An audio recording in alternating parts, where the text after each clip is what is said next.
Ladies and gentlemen, I have just shown you a painting called Toteninsel by Swiss painter Arnold Böckling. It was painted in 1883, and it's the third painting in a series of 5. This is probably the most famous version, not entirely because of its quality, but because it was Adolf Hitler's favorite painting, and he owned it for several years until the war was over, and it ended up at the Alte Nationalgalerie in Berlin, where I also saw it the first time. I wanted to show you this painting as an introduction to Romanticism, because I think although it's painted in what is generally considered the end of Romanticism or late Romanticism, it still inhabits a lot of the qualities that we generally associate with Romanticism. First of all, many describe this painting as dreamy. There is a sense of the irrational in it, mysterious, airy, the unknown. It's a mystery. Not because we can't really interpret the painting itself. All the symbols, they point in the same direction, more or less, towards ideas of life and death, but because it tries to evoke a mood rather than a rational message. And this particular focus on emotions, mood, the fantastic, the mysterious, the unimaginable in life is so typical for Romanticism, and is very sort of a reaction towards the whole project of rationality that starts in the Enlightenment era and continues through the whole Romantic era in terms of industrialism and progress on all different kind of levels: social, historical, economical. The tiredness of this rationality, the tiredness actually of the sort of Descartesian idea of I think therefore I am, cogito ergo sum, is rather replaced with I feel therefore I am, in terms that our emotional world, our mind, our phenomenology, how we see the world is more important than how the world actually is. So there's something beautifully irrational with this painting in terms of its approach to our emotions rather than to our intellect. We respond emotionally to this painting usually. And we have a lot of other concepts here that are typical. First of all, it is of course the focus of nature. Nature as being something extraordinary, something magnificent, something almost a place which has a life of its own. You could almost see that there's a religious aspect in nature. Since the Enlightenment era tried to abolish ideas of religion, there was a sort of a revival to religious ideals in the Romantic era. Not practical religion, but pantheism, for example. The belief, the spirituality, the sense of that there's something else than what the physical aspects of life, the mechanical aspects of life show us. So nature here is almost godlike in the sense that it is there to create particularly a sense of awe, that man is very small compared to to nature. And this is of course illustrated in this painting by the very, very small human beings on the rowing boat, and the huge rocks and cypresses that stand between the rocks.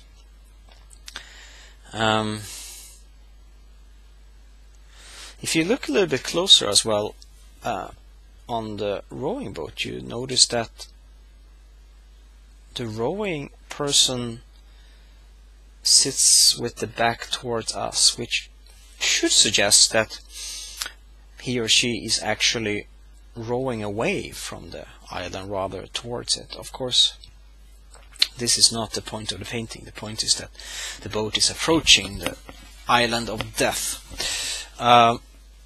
However, the paradox is also very typical for the Romantic era. There is a sense of revolution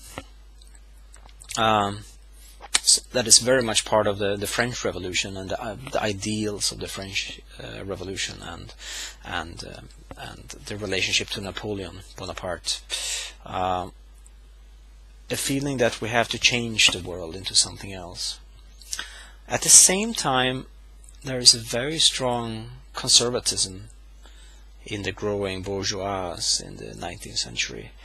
A sense of looking back to older ideals, exotic places, simpler lifestyles. So a crash between the revolutionary looking forward into the future and also looking into the past, which is illustrated by a lot of the nostalgic poetry, British nostalgic poetry from the early Romantic, or the pre-Romantic era, you should say, in the 18th century, which created the pastoral poetry, the churchyard poetry, the poetry of ruins and bards and peasant life, where the ideals of life was not as it was in the Industrial Revolution, the urban modern world, but rather the pre-industrial simple farming life. So you have a contrast between a paradox there, you could say, between revolution and conservatism, nostalgia. One thing that is also illustrated in this painting, I think, is that it seems to show another world.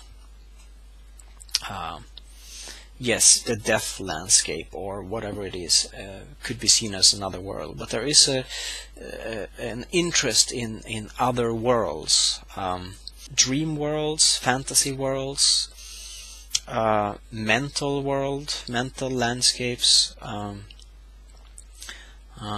or other kind of worlds. This also gives me an occasion to introduce myself. My name is Niklas Salmose, and I am a senior lecturer at the Linneaus University. I have, previous to Växjö, been in Edinburgh in Scotland, where I did my PhD, and also spent 3 years in Berlin.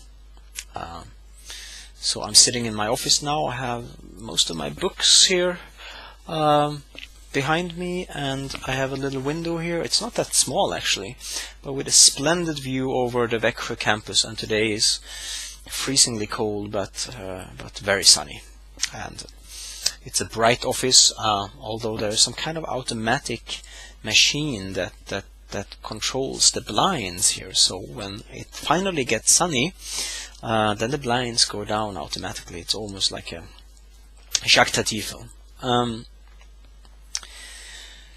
Of course, distance courses are always exciting. We can sit in Hong Kong or Brussels or Kalmar or Växjö and have conversations and talk. So the whole world is our playfield. I'm sure that the romantics like Byron or Shelley would have loved that idea, actually. I'm not going to talk that much about the historical context of particular British Romanticism.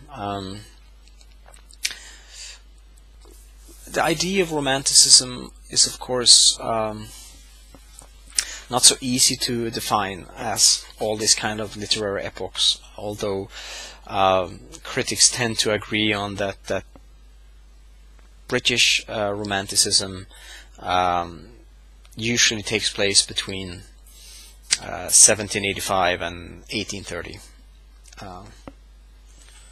or at least what is called as High Romanticism. Then we have pre-Romanticism, Macpherson's Ossian songs and Gray's poetry, for example, that are sort of predecessors to the actual Romantic movement. And then certainly Romanticism never dies, in a way, as can be symbolized by Richard Strauss' famous Für letzte Lieder, which is 4 songs that was written in 1945 and are considered romantic music. It's perhaps in a way less of a historical period than a sort of literary or artistic mode that embraces certain key components, such as we've been talking about nature, the individuality, emotions, and so forth. So I'm not going to talk so much about the history of Romanticism. Actually, I'm not going to talk at all about that, because your fantastic book, the Bible, has a very good survey of British Romanticism that functions very well. And I suggest that you read that carefully. Important to note, though, is that many of the impulses that stem that you see in British Romanticism, they stem from German Romanticism and sort of idealism, German idealism and German philosophy of the 18th century. So a lot of the ideas they come from the German context, and the Romantics were all very influenced by German poets as well. Likewise, there is the sense of the rebel, the genius, the individual, also stems very much from the ideas of the French Revolution, and the character of Napoleon was in many ways a very important person for the Romantics. I mean, either you adored him or hated him, but he was a person that you could not deny taking part of the social historical context of the Romantic era. But the introduction in your Bible here is very good. Make sure that you don't read this when you're laying down in the bed and fall asleep, because people have hurt themselves in doing that. I would like to make one suggestion, though. There is something here that is not on your literary list that I would recommend, and it's the preface to Lyrical Ballads by Wordsworth and Coleridge. It's on page 1495 in my edition, and it's not very long, but it's one of the key theoretical texts of the Romantic era, and so I could really suggest that you familiarize yourself with that. That is a text that discusses very much the relationship between poetry and emotions, rather than poetry and the rational project. So what I'm going to do now, briefly, is just to talk freely about some of the ideas around Romanticism, connected to some of the most famous romantic paintings by Caspar Daniel Friedrich, German romantic painter. So let's start with the most famous one. This painting is called Der Wanderer über dem Nebelmeer, and it was painted in 1818 by Caspar Daniel Friedrich. And it's probably the most famous painting of the whole Romantic era. And rightfully so, since it does embrace so many of the Romantic ideas. First of all, everything in this image leads to the to the central image of a lonely man, a lonely wanderer, and that focuses on the individual rather than the collective. And that is one of the key concepts of Romanticism, is the focus on the individual. This comes from, I think, two different sources. One is purely historical. The rise of the power of the middle class, or the bourgeois, in the 19th century, especially in England, early 19th century, gives space and power for the individual person, compared to how it was in older times.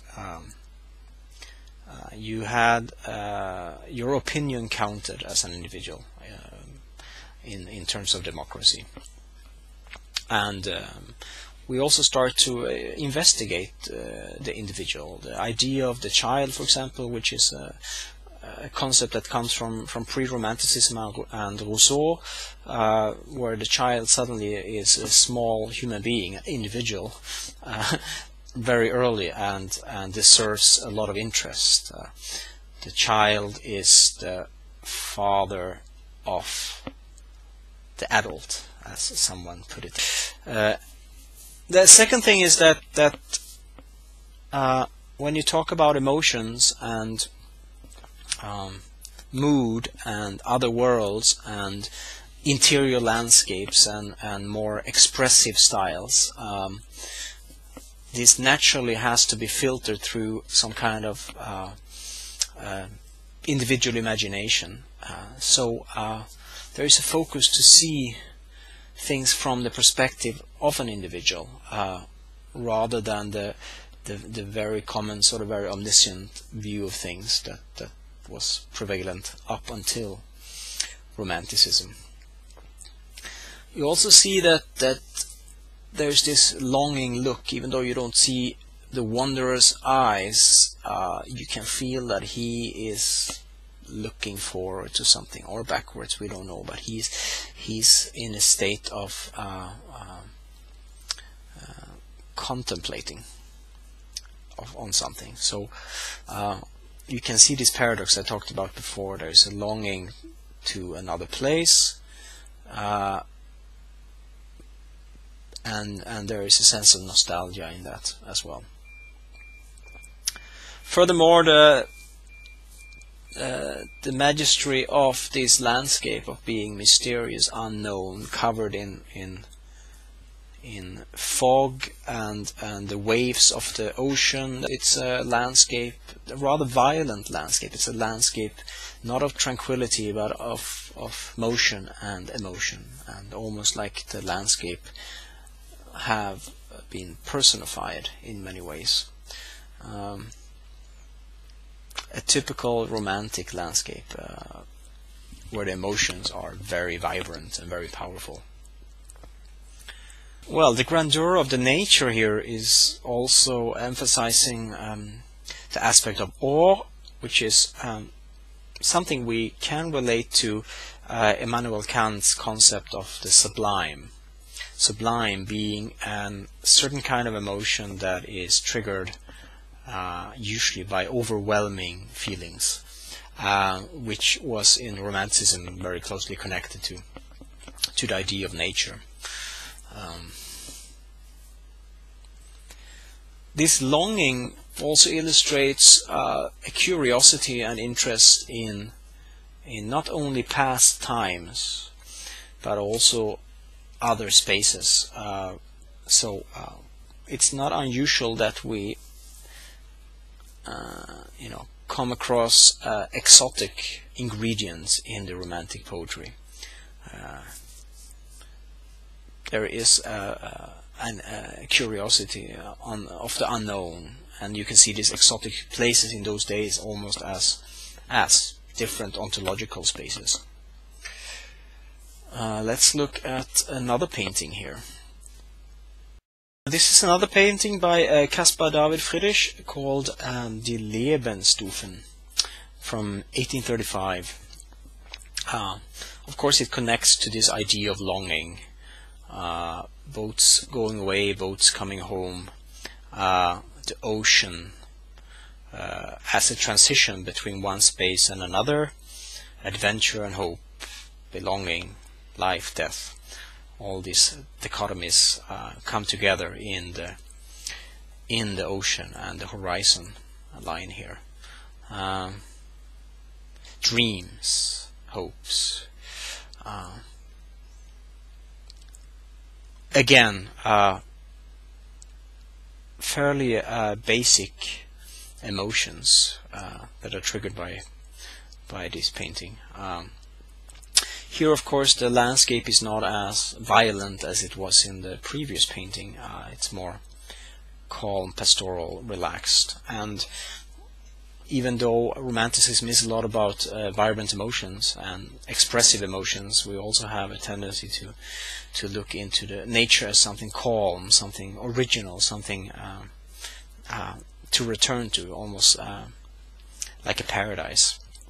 Especially when you are reading Wordsworth's poetry, you will come across this kind of very pastoral idea of nature, almost as a soothing part of our lives that we should not lose connection with. And of course, the whole industrial movement in the 19th century, where people moved in from the countryside to the growing urban areas and big cities, that constituted a huge change in human nature, and for many a loss of old traditional values. And that is definitely a description of the more conservative, nostalgic urge of the Romantic era. You can say that the rebellious character, the individual character, is not so much related to political issues, rather than individual issues, that you should be original, you should be yourself, you're allowed to be whoever you want to be.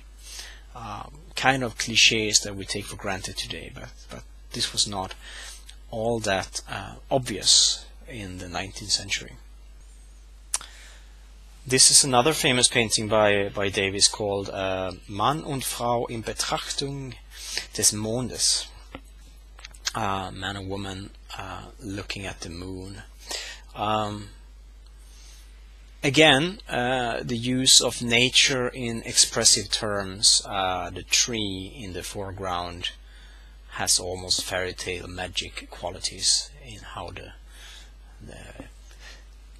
the tree's branches moves like snakes around the landscape. The playfulness between dark and light as another kind of dichotomy. Of course, the moon as something mysterious, something unknown. The expressiveness of a painting like this, of course, lends itself to the form of poetry, which is the kind of literary form that we generally tend to associate with the Romantic era. Much because the idea of the individual, the expressiveness of the individual, that we should care what one person thinks and how one person conceives the world, seems to be closer to the ideas of poetry.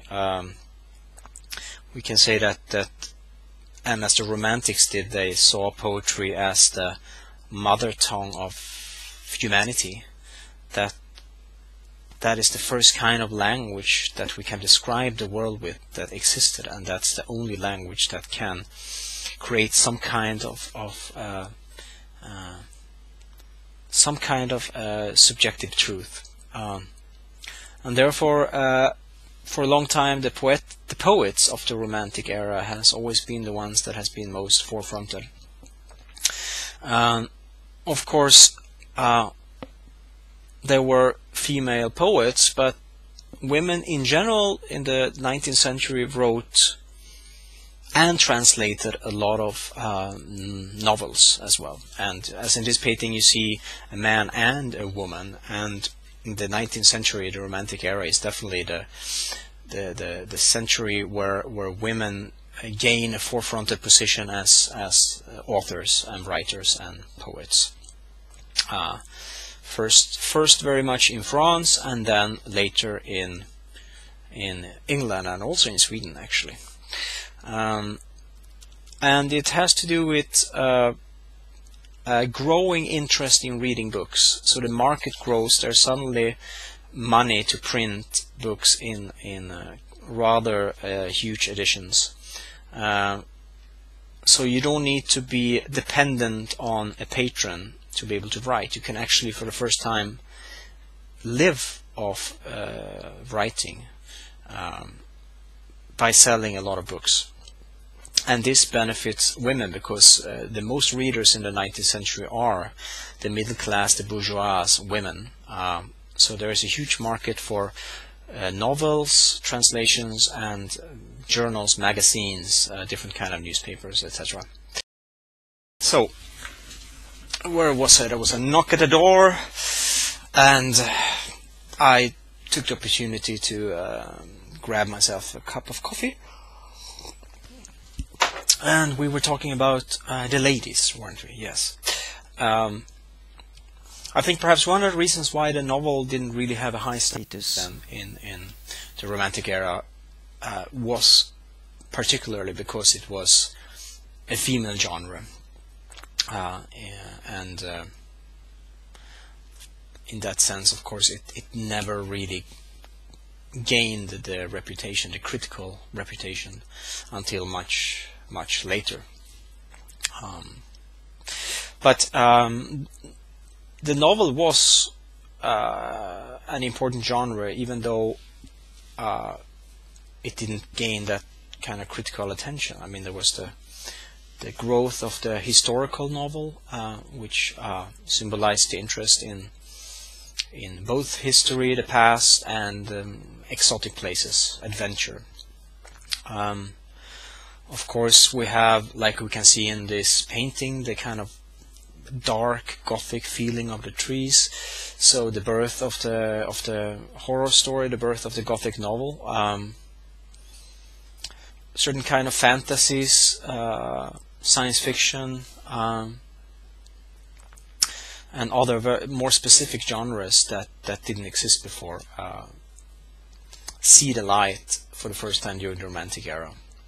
So to summarize some of the ideas I've been talking about, we might formulate them in a few key words. And although I've been talking about paintings, I have actually also been talking about literature, because the same ideas that we see in these paintings can be referred to literature.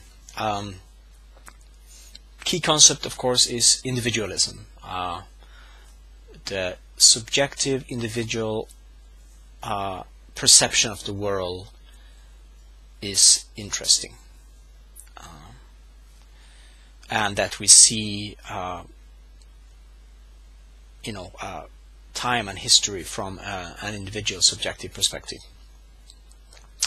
Nature plays an important part as both something that is fearful and pastoral. An emotional nature that creates awe, a sensation of the sublime, something extraordinary. And nature usually symbolizes or makes man seem insignificant in the whole world. Emotions are important, and perhaps that is the classic way of looking at sort of, you're so romantic, you're so emotional. But trying to trigger different kind of emotions were an important part of the romantic project. But also follow your emotions, follow your instincts, follow your intuition, rather than the ideas of the rational world. So there is a strong sense of irrationality involved in the romantic project, sometimes also just as a sort of counter movement against the ideas of the rational that takes place in the Enlightenment era.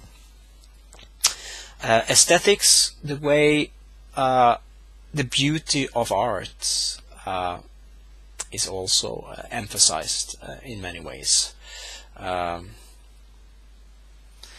And we have the paradox of looking forward, a sense of revolutionary idea, which is basically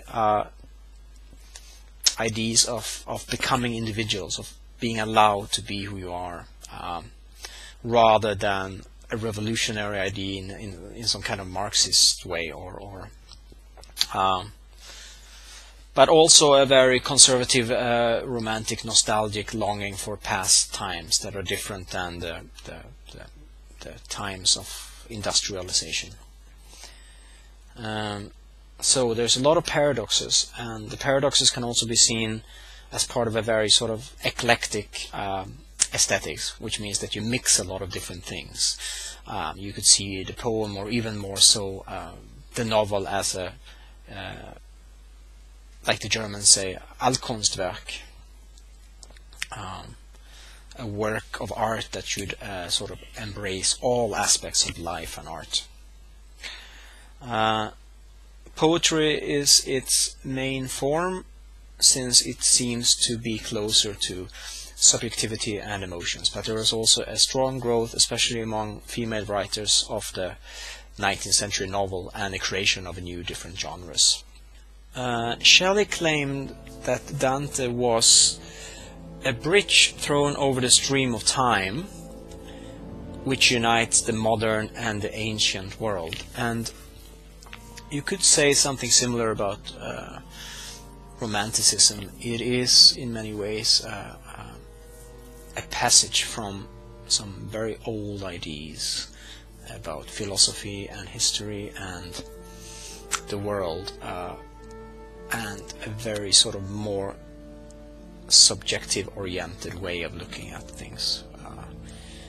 It is a breakpoint there, a very important such, and a breakpoint with the project of rationality. And in that sense, you will see later Romanticism is actually something that in many ways grows into the modernist movement in the early 20th century as a strong reaction towards industrialism and the rational ideas. Good luck with your assignments, and see you soon. Ciao, over and out.